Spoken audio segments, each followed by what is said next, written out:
This is the Sluggo, slant and go.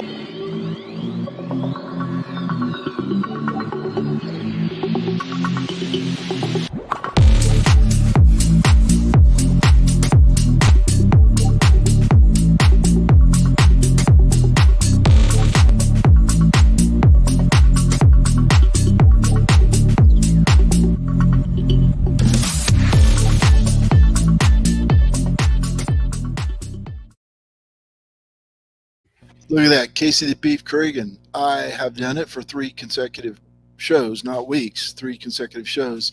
I'm getting this figured out. 89 shows in.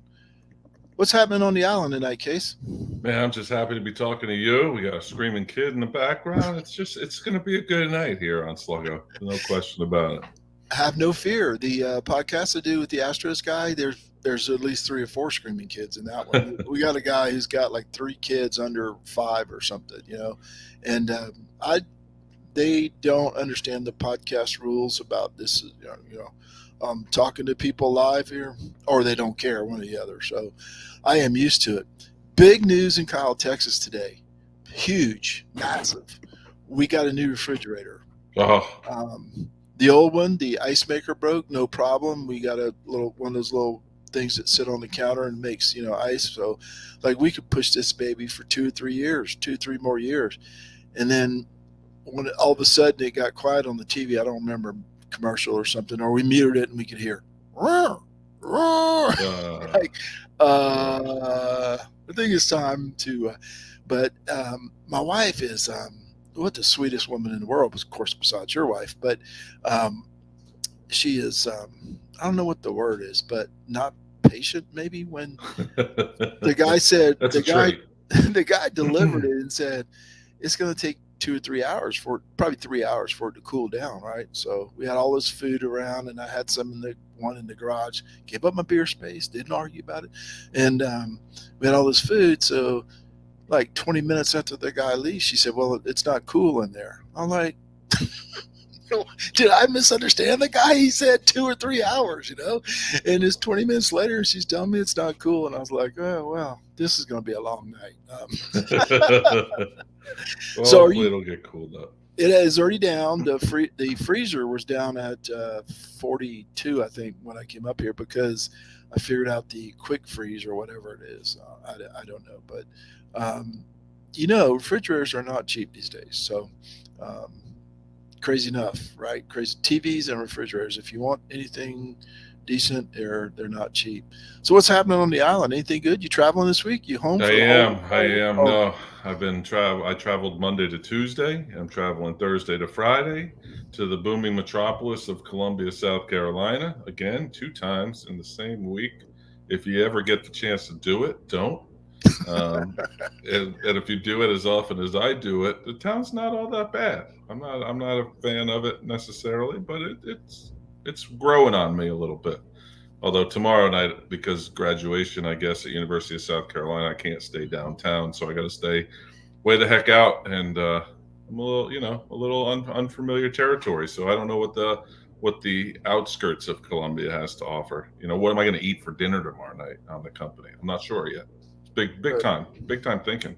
Well, there's always the ribeye from the hotel grill or whatever it is. Not the hotels I stay at, Marty. Okay, I think I understand where you're going there. Let's see, we got our first comment, and of course, it's Mr. Kevron. Good evening, y'all. Hey, Kevron. Good evening, Kevron. Good to see you, as always.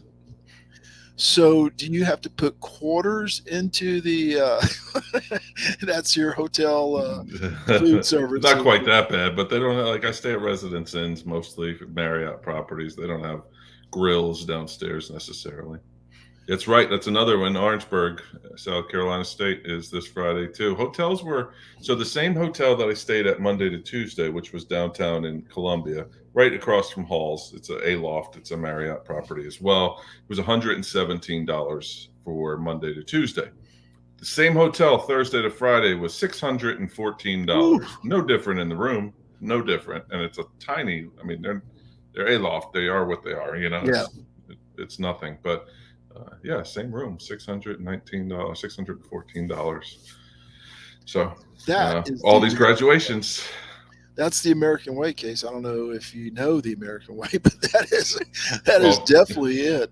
Go to a hotel at Clemson the weekend of a football game, and those little roach motels that are on the outskirts of town, the nicer hotels that are popping up, obviously are expensive, but then there were some roach motels. Literally, Locks and I stayed at one that the ants were leading a parade. I think it was First Friday at least, but they were leading their own parade up and down the refrigerator. That's pretty cool. And that was like $415 a night.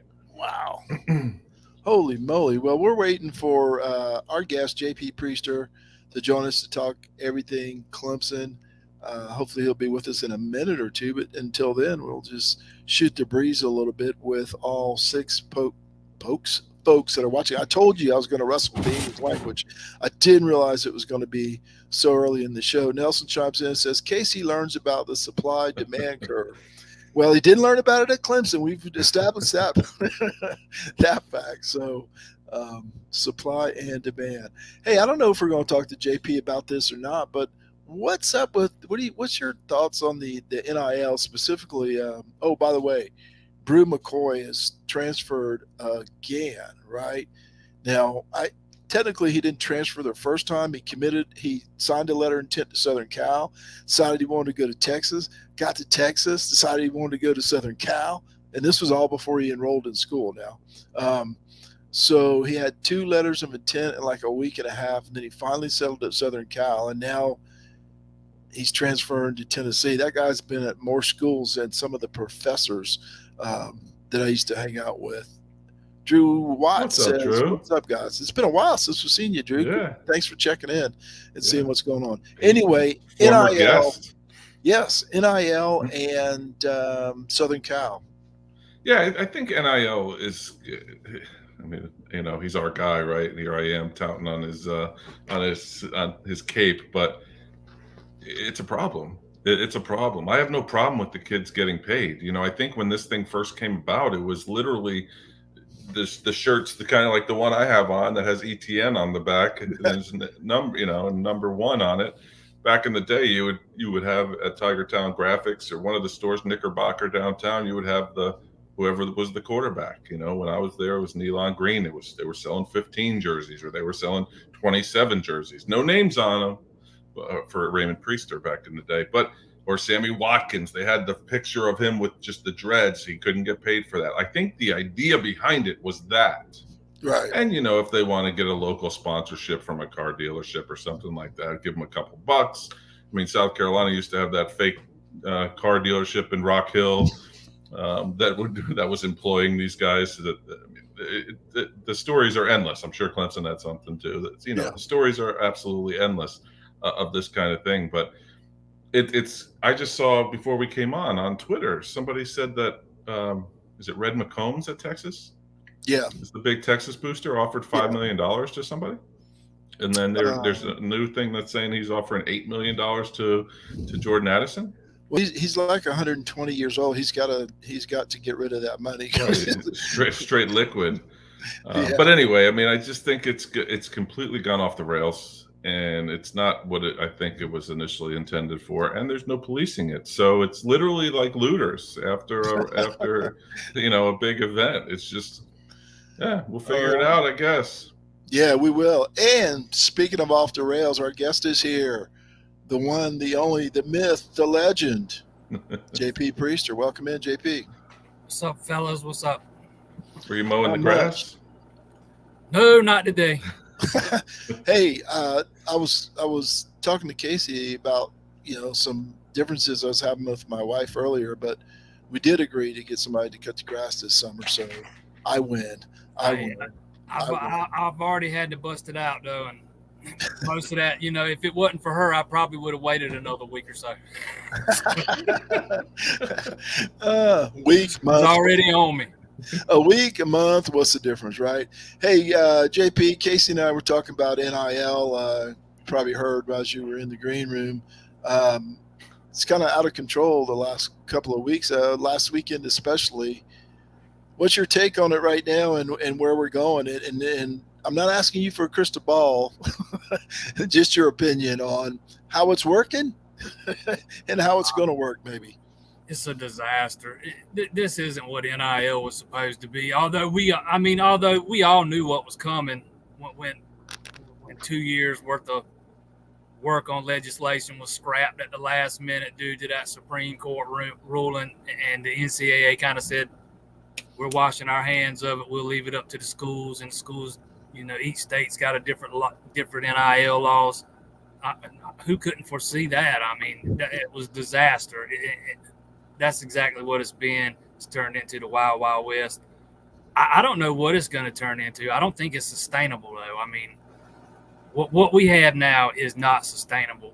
I've always been of the opinion that we're heading for a break. Top 40, 50, 60 schools going off, doing their own thing, sometime in the next decade or so. Probably not this next round of the TV negotiations, maybe the next round, whatever. But I think that's where we're heading. And this might be the straw that breaks the camel's back finally, because I don't think there's much the NCAA can really do at this point. Anything they try and do is going to be met with a whirlwind of lawsuits, and they'll probably end up on the losing side of every single one. Yeah, they won't have the lawyers that some of these big collectives and these big guys, the Red McCombs of the world, the John Ruiz down in Miami of the world, that are just loaded, probably fully backed by legal teams that are just way too good. When you see this Jordan Addison story is the epitome of all that. He's already, they got him going to USC, $8 million or $3 million, whatever was it, $3 million? Three. Yeah. He's not even in the portal yet. I mean, that is the very definition of tampering. How do you decide? I don't care who contacted him. How do you decide where you go into school if there's no tampering involved and you're not even in the portal yet? You already going somewhere. It's crazy right now. It's going to be the fittest. I mean, let's face it. Fortunately, most of these kids looking for these big money deals, I still think represent a small fraction of the overall, recruiting classes. Most of the kids I talk to, they all say NIL is not going to be a deciding point in their recruitment. And I tend to ask every one of the bigger name guys I talk to, and they all, have said something similar to that. I've not had one yet that said I'm going, NIL is going to play a big role and yada yada yada. It's all been about other stuff, and NIL will factor in, but it will not be the priority. JP Priester of allclemson.com joined the show tonight. We appreciate having JP. We were talking before you jumped on. It has been a while since you've been on the show. I see your face all the time, all over the internet, but we haven't had you on in a while. We've been kind of taking some weeks off during the off season. Unfortunately for you, you don't get much of an off season. But it is crazy. The NIL is crazy. I had no idea, and I've heard several people say this.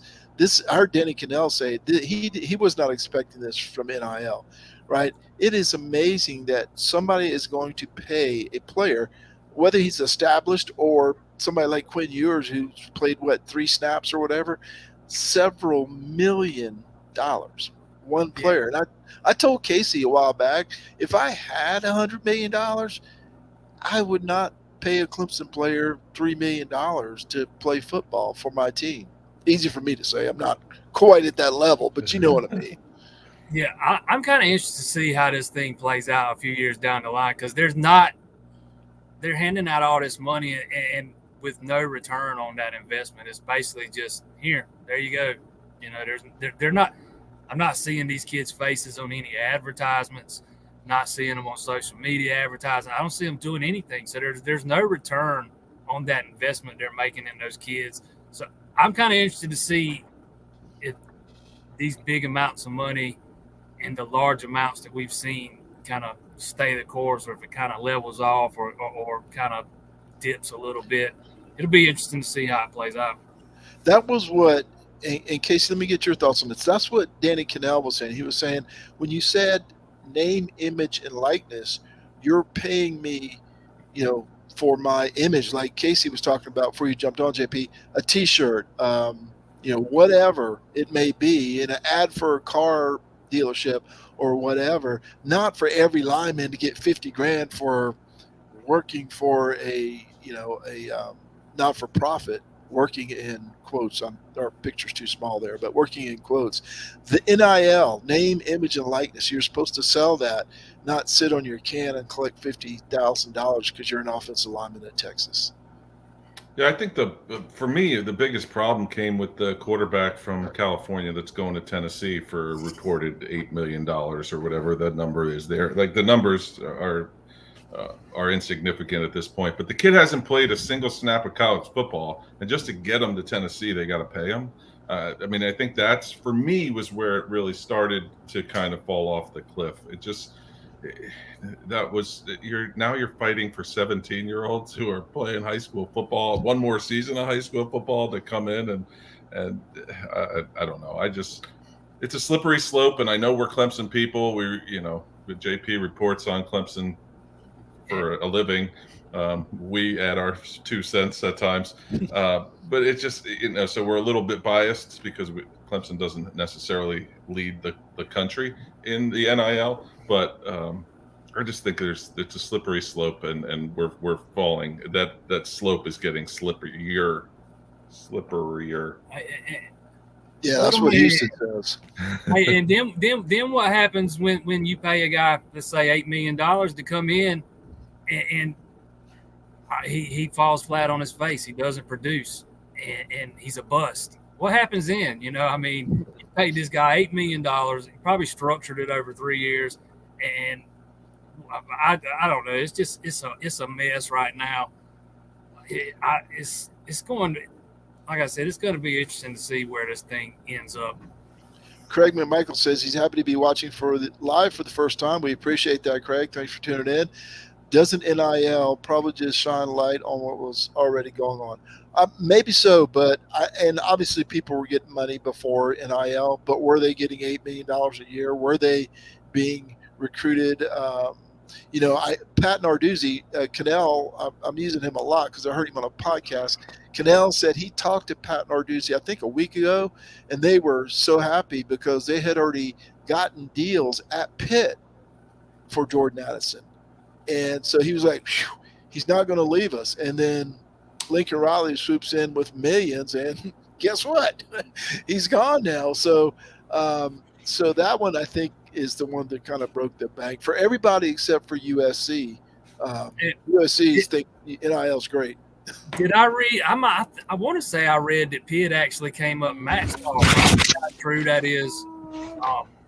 They matched the money, and he still left. And I also remember reading that Lincoln Riley wouldn't even take a phone call from Pat Narduzzi. So it's definitely a mess, no doubt about it.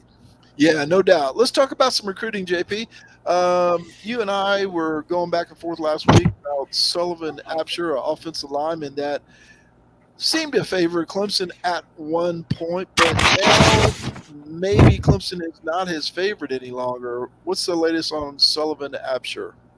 Yeah, after Clemson's spring game, I would have had Absher all but a lock to Clemson. I think me and you talked about that in the past. I would have had him all but a lock to Clemson. There were plenty of projections that came out right after that projecting him to Clemson.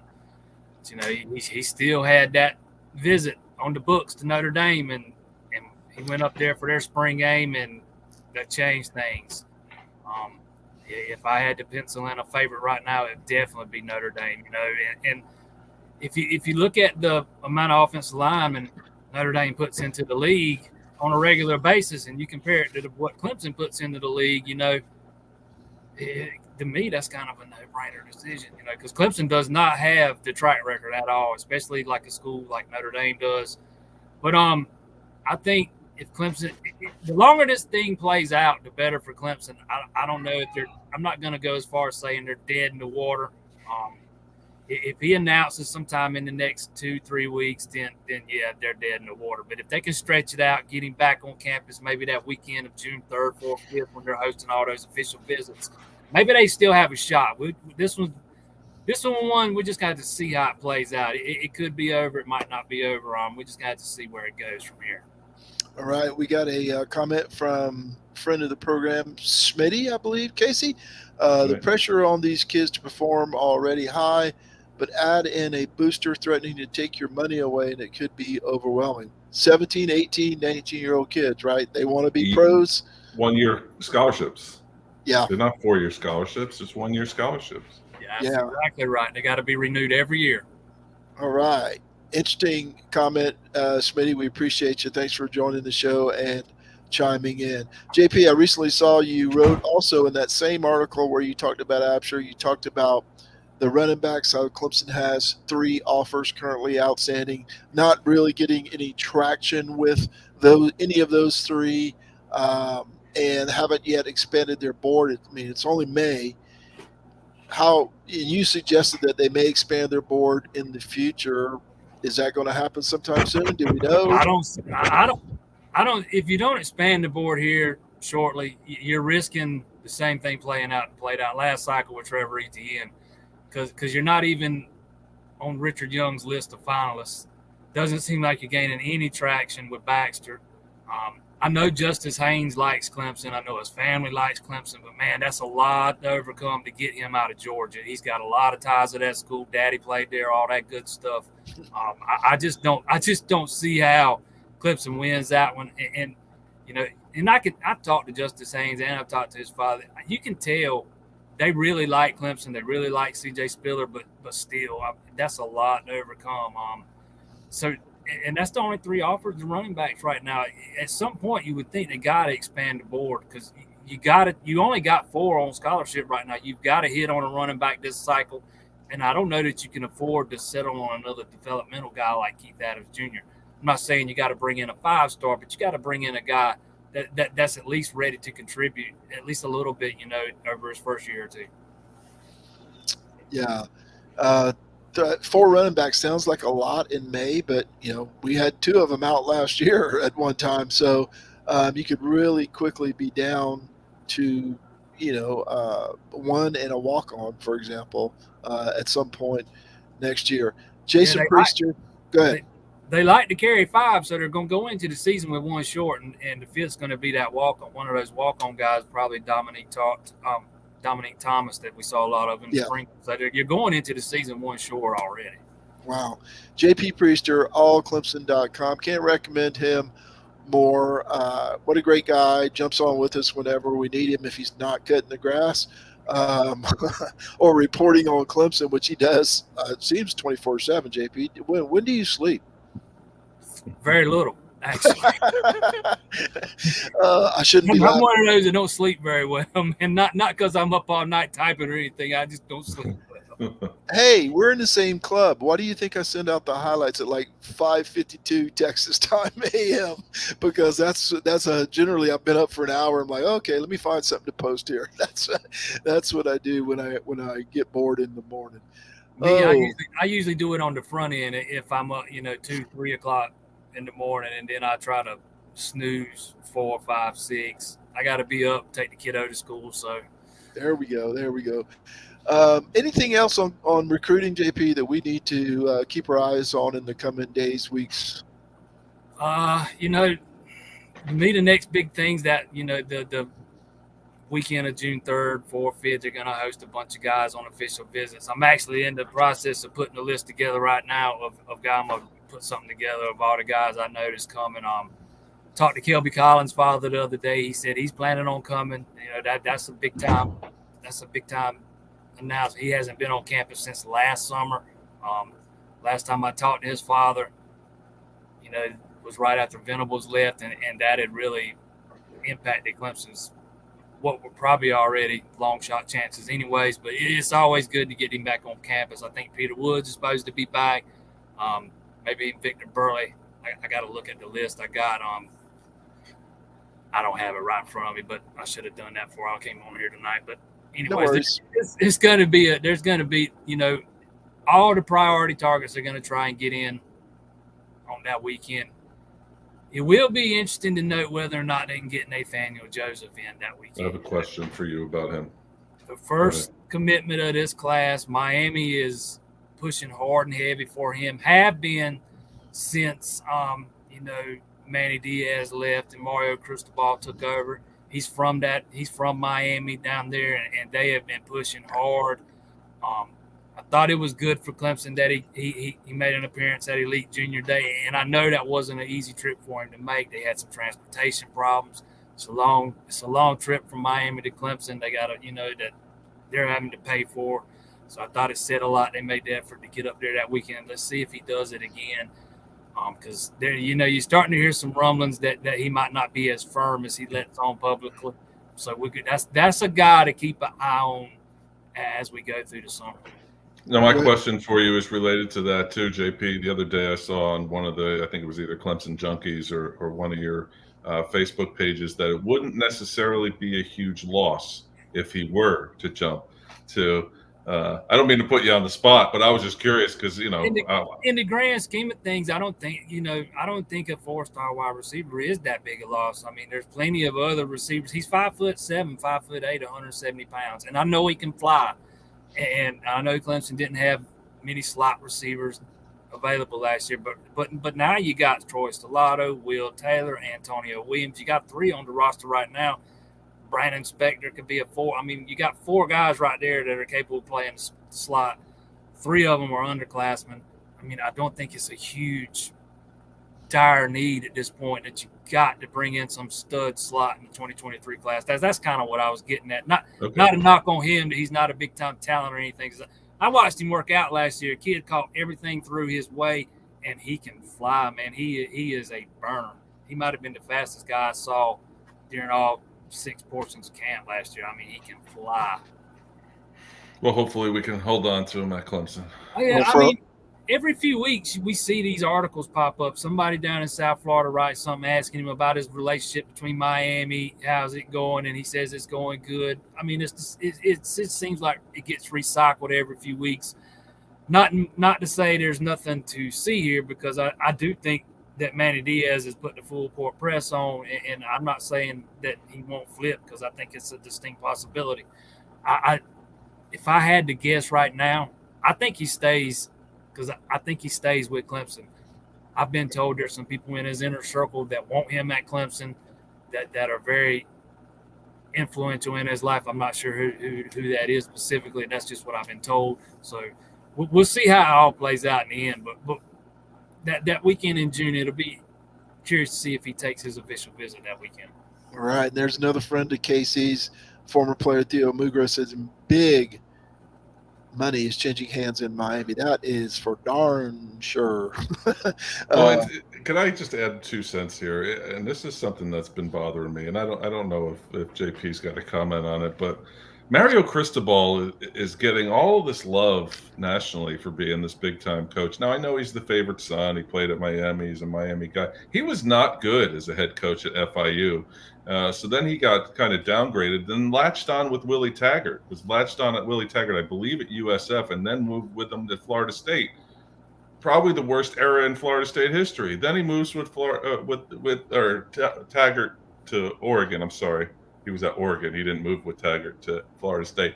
But I know he can recruit. But what has he proven truly on the field to make him this media darling? It's just something that I needed to get out there, because I'm not sure he didn't win anything at Oregon.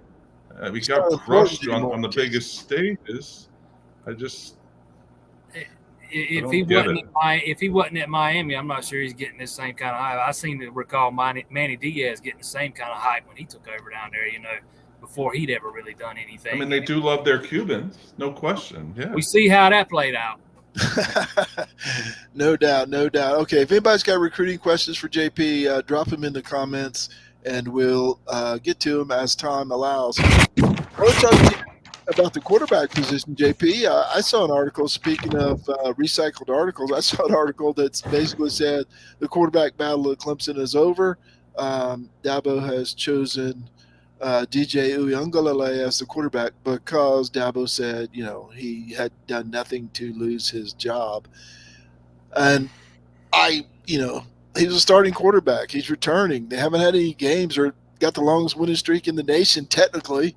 I mean, what are you going to do? I mean, it's just talking about a recycled article or recycled idea. They take that comment, make it into basically DJ is going to be the starting quarterback. I fully expect him to go out there first on September 5th unless something happens, whatever that may be, an injury or something else. But I don't think it's settled yet, like 100%, right? I mean, is there any chance that Kate Klubnik sees significant action this year, other than if DJ falls flat again? Do you think they're going to play both of them for any length of time early on in the season?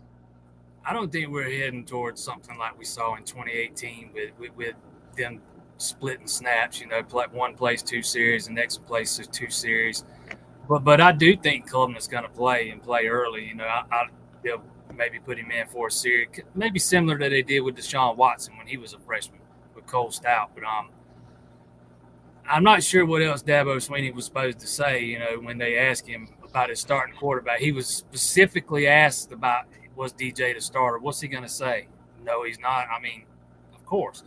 Obviously, DJ's the starter. Yeah, he's not done anything to lose the job. I mean, has Klubnik done enough to win the job? Absolutely not. We hadn't even seen him play yet. I do think that I'm like you. I think DJ is the starter week 1, no doubt about it.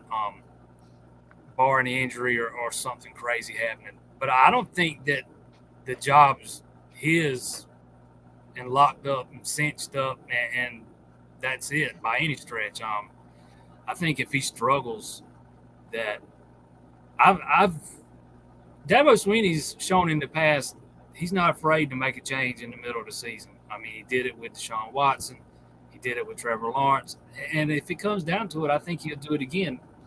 I see these crazy comments on Twitter and Facebook about how it'll take Clemson losing a game before they finally see the light and all this. Why? I don't understand why anybody thinks Dabo Swinney would sacrifice a wins and losses over some blind loyalty to any player. I don't understand that at all. I don't think it'll take a loss for DJ to lose his job. I think it'll take him not playing well, even if Clemson's defense is shutting another team out and Clemson's winning 17-0. If DJ's not playing well and it goes on for an extended period of time, 2, 3, 4 weeks, whatever, I absolutely think we could see a change. No doubt about it. Casey, your thoughts? Yeah, I'm the eternal optimist in things like this. Like I just, because I see so much pessimism, or it's probably not the right word, but I see so much negative on the flip side. If I see a Kelly Bryant situation happening again, if Klubnik dethrones Uiagalelei, in week 4, then all of a sudden here's the transfer portal, and now we're down a quarterback. And I think, there's a piece of me, my conspiracy theorist in me, it's like, oh, that's why Hunter Johnson's here. It's because, you have some semblance of serviceable backup just in case something like that happens. But I hope DJ's the guy. I hope he flashes back to 2020 form. Again, especially that one game. I thought he played well in the BC game that year too, and then played very well in the Notre Dame game. I hope we get that guy again, or half of that guy again. Half of that guy in the Clemson defense, barring any major injuries. And I think it's a very successful season this year. There ain't nobody I'm pulling for harder than DJ Uiagalelei, man. That kid is taking so much abuse on Twitter, Facebook, social media, wherever. I mean, he is just taking some heat. A lot of it undeserved, because I think a lot of it – let's face it, he struggled last year. No doubt his accuracy was terrible. He didn't get a lot of help either. His receivers – a lot of drops. His receivers couldn't create separations, tons of drops. The offensive line was a mess the first half of the season. And that can have an effect on quarterback play. So, like I said, there ain't nobody pulling harder for that kid than me. I hope that he starts every game this season, because that means everything's going right. No doubt. Well, we still saw it in the spring game, right? With the drops, he threw a bad pass. The very next play, I don't remember. Oh, it was Ngata hit him right in the hands on a beautiful pass, and he drops it, and they end up punting the ball. It as you said, he struggled obviously, but it was not all him. I'll die on that hill from the people on Twitter and, as you said, social media in general, who say, he stinks. There's no chance. They can't win with him. Whatever. I'll die on that hill. It was not all his fault. Now, he's a quarterback. He's responsible for a good part of it. But obviously, Shipley dropping the pass against Pittsburgh, that could have changed the game. Clemson, I think it was tied at that point. He was wide open. He would have scored. Clemson would have taken the lead in the middle of the third quarter, if I remember correctly. He drops that pass. Goes up 10 right there if he catches That's what it was. Yeah. Okay. I'm surprised I got that close. But that changed the whole complexion of the game. Clemson punted, and I think it was the next series where they had the pick six, or I think it was a pick six, if you want to call it that, but the intercepted shovel pass or whatever it was for the touchdown changed the whole complexion of the game. If Shipley catches that pass, even if he doesn't score, just gains 20 or 30, the whole game's different, and it all falls on DJ. Hey, JP, you mentioned the slot earlier, and that's a position I wanted to talk about. Who do you think is the front runner for that position this year? I think probably Brandon Spector runs out there first. I don't know. I think Will Taylor's going to play a lot this year. A lot. I think the ceiling is extremely high for Will Taylor. I'm not saying he's the next Hunter Renfrow or anything, but I think his football career could take a similar trajectory. I think he's that good. He's fast. He's probably got the best. He might have the best set of hands on the team. And I know he's going to come back. I don't know how much he's been working on route running and all that stuff, with the knee injury, but I expect him to be a guy like Hunter Renfrow, similar to Renfrow, who is very attention detail oriented when it comes to running routes. I couldn't get that out.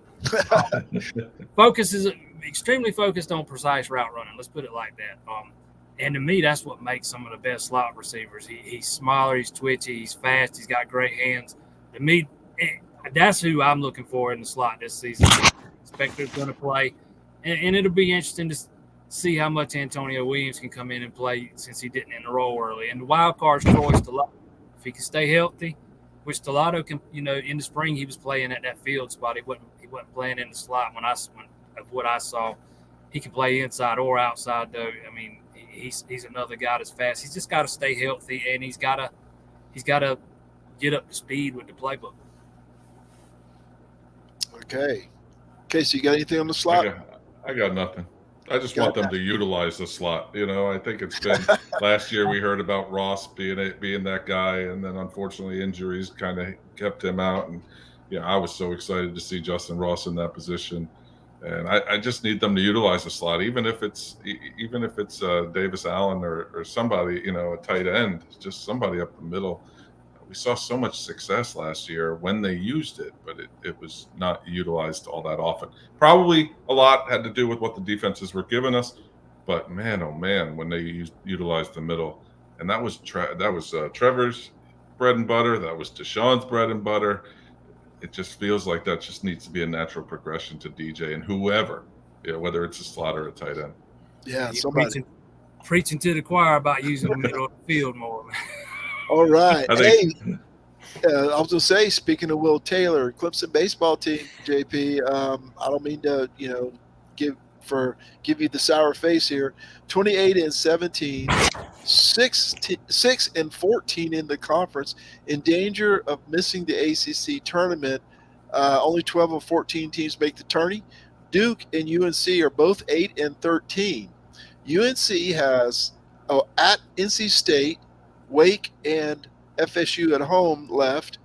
Duke has at Pitt, at Virginia Tech, and NC State at home. And when I was looking at this today, trying to figure it out, there's a scenario that could play out. I think I'm not a math genius, but I'm seeing a scenario that could play out where that missed game at Pitt could end up costing Clemson a berth in the ACC tournament. But my bigger picture here is Monty Lee's fate if Clemson doesn't make the ACC tournament. I think it's possible Monty Lee's going to be in trouble if Clemson misses the ACC tournament. I mean, I'm never going to get on here and say somebody needs to be fired, somebody needs to be let go, because I like Monty Lee. I thought he was a fantastic hire. For whatever reason, man, it's just not working out the last 2 seasons. I had somebody ask me today, how is Clemson still in the top 30 of the RPI? Which, they've got like the 13th ranked strength of schedule. Yeah. And, they played a bunch of teams again in that quad 1. And I think they were like 9-14 or something. And they're undefeated against quad 2. But that's a whole different ballgame, a whole other animal. But if they miss the ACC tournament, they're the only charter ACC school that's made the ACC baseball tournament every season. It'll be the first time ever they were to miss it. And, we go into the season talking about making the NCAA tournament. We don't even give a second thought about the ACC tournament. I wrote something the other day, missing the ACC tournament. That's unfathomable. Nobody even thinks about that, It's really hard to believe the way this team has struggled to get any consistency out of the starting pitching on the weekend is just mind-boggling, because I think there is more talent on that pitching staff than what we've seen this season. And I just – you can make of that what you will. It's when your starting pitchers can't get out of the second, third inning, and that's routinely on Saturday and Sunday, you're just killing your bullpen, and that bullpen started the season off strong. But you're having to use them 6-7 innings every day, and that's just certainly not the recipe for success right there. That's that. Casey and I talked about this pre-show about the struggles from the starting pitching and how the momentum or the feeling changes if you don't win with Mac Anglin on Friday night, right, Case? Oh, yeah, absolutely. You get that win on Friday night, the gem that he pitched against Wake Forest, against that kid Louder, that is fantastic. Clemson ends up winning 1-0. You just felt better about the whole series. They took 2 of 3. Last against Florida State, he pitches relatively well, but good enough, as he should. 3 runs, I believe he gave up on Friday night. Team ends up winning. I mean, when Mac Anglin's winning, you feel like, okay, Clemson's probably going to win 2 or 3 here, because they're going to scratch out a gutty win in another game, like a 11-9 type of game, and then they're going to lose one. They're going to lose one where they give up 12 runs. It just feels like you can pre-write the script every weekend going in. And this weekend coming up with Georgia Tech, boy, can they hit. It was hard to watch Sunday. It takes a lot for me to cut off a baseball game, and I had to cut it off because after the 3rd or 4th pop fly that was dropped or whatever it was, that was enough for me.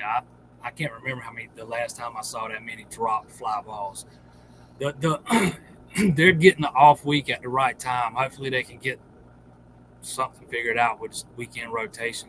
I actually liked the idea of Jeffrey Gilbert starting on Saturdays, and he just did not have it last Saturday at all, man. Just walk after walk after walk, hit 2 guys too. And then they didn't play any defense behind Barlow Sunday. but they're digging a hole every week. They're down 2-0. They're always it seems like they're always playing from behind every game. It seems like they're always trying to, like you just said, climb out of a hole that they've dug. And more often than not, it's because of an unearned run here or a leadoff walk or hit batsman just not playing enough consistent, efficient baseball. Yeah, that's been the frustrating thing for me when I see they're 0-2 on the leadoff batter and the hitting. And you're like, what are you doing? That's like something you learn in Little League or Pony League, it just, as you said, make of it what you will, but the pitching staff has just not lived up to his potential. Remember early in the season, we were so excited about your guy, Jay Dill, who's now, I think, pitched in 78 games this year. He's been great. Yeah, he's been good. I mean, yeah, he's been good, but he's had his moments too. But he's pitched his start wasn't good. You can tell, Casey and I, for about 3 weeks, we knew who the relievers are going to be. He only used like 3 guys, the same 3 out of the bullpen. Lindley, right? Lindley came. I swear he must have pitched in 40 games this year. It seems like he used the same guys over and over. Obviously, he didn't have trust in anybody else, but I don't know. I was so frustrated Sunday. I was watching the Astros with the kid, and I didn't even put the game on the phone Sunday. And like you said, JP, that takes something from me, the guy who spends hours on the stats for the baseball team, to not even watch the game because after 2 innings, I was so frustrated with what I was seeing on the field. I just said, I'm going to do something else. I'm going to watch the Astros with the kid, which was frustrating too, by the way, but not quite as frustrating.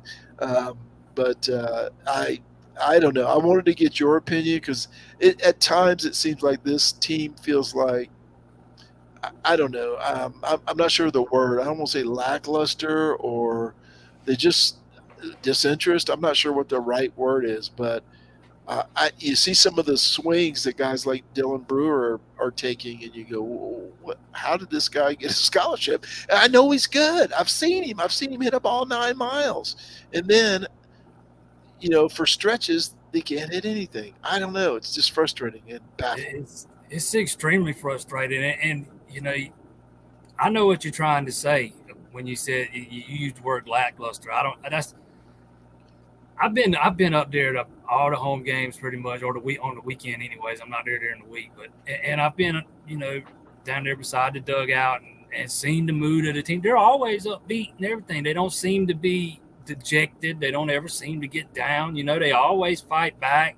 So they play with a lot of grit. They play with a lot of heart. I have serious questions about pitching development under this coaching staff, and I was willing to keep an open mind through this season. You had the very shortened season because of COVID in 2020. Then last season, all the injuries, like 12 different guys had to start games. I was willing to keep an open mind, but I think my mind's made up now. I got serious questions about pitching development. Even Mac Anglin, man, this is a guy 3 years in. He needs 100 pitches to go 5 innings because he just nibbles. Yeah. It seems like he's got a 3-1, 3-2 count on everybody. And he walks 3, 4, 5 guys every time out. It just seems like there's command issues with a lot of the pitchers, and they're not developing at the pace that you see at a lot of other schools. And I was a big fan of the Andrew Seahire. I loved what he did with Duke, but for whatever reason, that's not translating to Clemson. Pitchers just have not developed under this coaching staff. That's my opinion anyway. I agree 1,000% with you, and I know that's not good for podcasts, but like you see these guys that are starting on Friday night, and even some of the Saturday guys for these opponents. Poland, I mean, I feel like this with my favorite hockey team as well. It's Cy Young going out there with the way that we swing and miss. I say the way that Clemson swings and misses all too often. It just feels like they're not even testing. I think Poland threw 5 innings the other day had 51 pitches through 5 innings. I mean, that you're supposed to average 15 an inning. He should have been at 75. He was at 51, and looked so good. And it's like this guy's 1-9 with a 6.4 ERA, but for some reason Clemson can't hit him. And that's the thing that I know you can't judge it off the stats. But man, it just feels like everybody that Clemson faces, they make look like a complete stud. Now the Wake Forest guy was, but none of the other guys' stats really ever jumped off the page at you for anybody. Even the Poland kid from Louisville this past weekend, like he was okay, he had decent numbers, but like shouldn't have done what he did this past Friday night. They've gotten it wasn't close. They got nothing from the bottom third and out of order all season for the most part. It's hard to believe that Caden Grice has struck out almost half of his at bats. I mean, it's really hard to believe. It's hard to believe how much Dylan Brewer struggled. You touched on that. Briar Hawkins, the same thing. He started out so hot, and then kind of after the South Carolina game, just cooled off and never came back. I know he hit the big home run the other day, but he's struggling mightily. And anything they try at the bottom of that order, it's just not working. Chad Ferry's not been able to hit the ball. They put the other, I forgot his name off the top of my head, the freshman. They've tried him a few games. I think he's hit the 1 home run. J.D. Brock. Him too. I was thinking maybe what's his name? Kylie. Let me see. Try. If you stump me too. I know. David Lewis. David Lewis. Yeah. They've tried him. He had a nice swing the other day and went over the fence, but he was batting like 145. Yeah, he's got the one home run, but outside of that, he's really struggled. He's hitting 143, and that's kind of a common theme throughout the bottom third of that order. It's been hard to watch Brewer and Grice this season, man. But at the same time, it sure has been fun to watch Max Wagner, man. I was going to say, who's not hard to watch?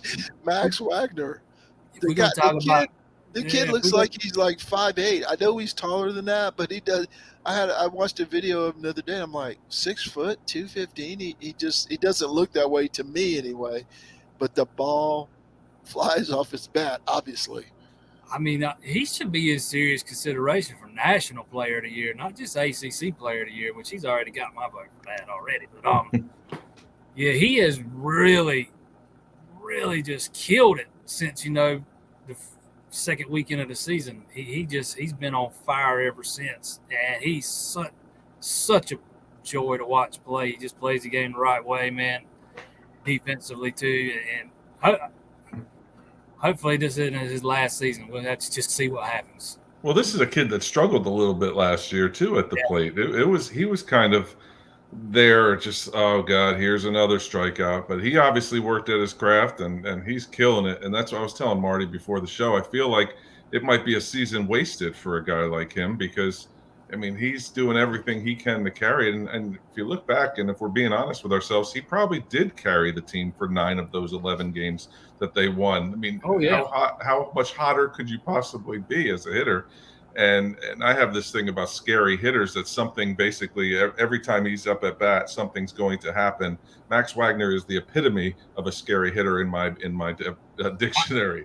He's amazing. I'm not saying he can be as good as Wagner, but I think Blake Wright's got a lot of potential too. He's got a lot of pop in his bat. I'm anxious to see how much he progresses next year. But I thought Monty Lee kind of just summed it all up the other day. I think somebody asked him who the most major league ready player on the roster was, and he didn't hesitate. Max Wagner. I mean, that kind of just says it all right there. And going into the season, who would have thought that would have been the case?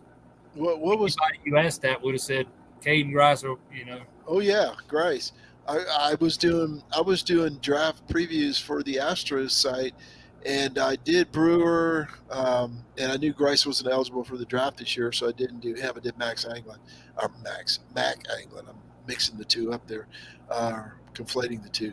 I did Mac Anglin and Brewer, and I wanted to do Grice because I thought he was major league ready, and no, not there. If you strike out half the time against college pitching, just imagine what you're going to do against minor league pitchers, professional pitchers. Hey, Beef, you got some stats on Georgia Tech you wanted to share to scare me and JP? Yeah. Well, I was saying earlier, Georgia Tech can flat out hit. Now they're 27-18 on the season. They're 12-12 in the ACC. They're currently second in the conference in average per team, 322. They're second in runs with 418, or an average of 9.3 runs a game. They're tied for first in home runs with 85, or almost 2 a game, and first in hits with 531, which is almost 12 hits a game. So I was looking at that going, oh, good Lord, with the way that Clemson's pitching is, that's gonna struggle. Clemson's gonna struggle this weekend. But there's a glimmer of hope, JP. There's a glimmer of hope because that pitching staff from Atlanta is atrocious. They are currently 13th in ERA at 6.41. They're 14th in hits allowed with 473. 13th in runs allowed. There's only 14 teams in the ACC now with 329, and they've given up 66 home runs, which is the worst in the ACC. Now, I told Marty before the show that Clemson is significantly better on the mound. Clemson is 7th, halfway better, right, in ERA with 4.45. They're 10th in hits allowed because they give up a ton of hits, but they're 8th in runs allowed, so almost halfway better, significant, right, and only 5th in home runs allowed with 44. So maybe there's a chance if Clemson can hit with Georgia Tech. But so you trying to tell me to go ahead and prepare on getting home real late on Monday? I was going to say it's going to be a very high scoring 6-hour game or something. I don't know how long you've been following the team, but one of my favorite Clemson baseball games ever, I believe it was 2005 in Jacksonville. and it was against Georgia Tech, and there was like 2 rain delays. It was the ACC tournament, and it was Luke Merton hit 3 home runs in 3 consecutive at-bats. The game was like 16-14. Clemson ended up winning the ACC championship the next day. It went until 3:30 in the morning in Jacksonville. And I actually drove back 2 hours to Savannah, like falling asleep the whole time. But I still have nightmares about Georgia Tech anytime we play them from that game alone. Yeah, I've already told Sunday's Mother's Day. I'm gonna be gone Saturday and Sunday. I'm probably already in a little bit of trouble, man. I need to be getting home early. I need a pitcher's duel, You need that 1-0 Wake Forest. Maybe get home by dark. You need the 1-0 Mac Anglin gym on Friday night. Maybe you can build up enough credit to stave off any problems on Saturday and Sunday, because it could be a long day at the ballpark. Hey, JP, we thank you for your time, man. Why don't you go get some rest or food or whatever you need. But as always, JP Priester, allclemson.com. We appreciate you so much, both here and on Rubbing the Rock. I retweet, I read, I do whatever I can. Because your stories generate ideas in my head to write about, and I sincerely appreciate that. You're real journalists. We're just fans. I very much appreciate that. My wife, speaking of my wife, she would say, "Don't tell him that." We really appreciate it. We appreciate you taking your time to be with us, and we'll wrap this up and let you go on about your business and maybe get some sleep. Hey, let's hope so, man. I love coming hanging out with you guys, man. I appreciate it. Take it easy. Have a good night, Take JP. care, Thanks. Thank you. JP Priester, allclemson.com. The best. Yeah, he is the best. We enjoy JP as just a great guy. I mean, a guy works all day and putting out articles, and here I am saying, "Hey, you want to jump on a podcast with 2 jugheads?" And yeah, anytime. Just let me know. And much like me talking to my wife, he says, "Just remind me." Because when I say to my wife all the time, when she says, "You want to do this or that or the other," I say, "Sure, just remind me." It's a problem when you get to be my age, Casey. So something to look forward to. Hey, we are adding additional contributors to Rubbing the Rock. We had a great April on the site, but looking for some different thoughts and ideas. And we've got 2 in the hot. Well, actually 3. We've got one that's almost completely done that I'm just waiting for Maxwell to tell me that I can announce, and 2 other ones that are working through the process right now. Looks good, but and it is a process. Casey can attest to that. But it's been a blast so far for Casey and myself and John Chansey. So if you're interested in writing about Clemson, and it's mainly Clemson, reach out and see if there's a fit. So I appreciate that. Hey, Casey, let's say thank you to the people and get out of here. It's been an hour show, Casey, and we haven't done one of those since football season. That's right. So thanks to Jason Priester from allclemson.com. If you're not checking out his stuff, please do. It's tremendous, and it's often. Everyone in Seldom Used Reserve College Football Discussion Facebook group, especially Nelson Wilhite for all his help. John Chansey for being a good all-around guy. Uncle John McGee, as always. Sluggo Podcast, each and every one of you who listens, likes, shares, and participates. On behalf of Marty, Seldom Used Reserve Coleman, I am Casey the Beef Creek, and thanks so much for listening and watching. We'll see you next week, maybe, on Sluggo. If not, the week after. I think that sounds pretty good.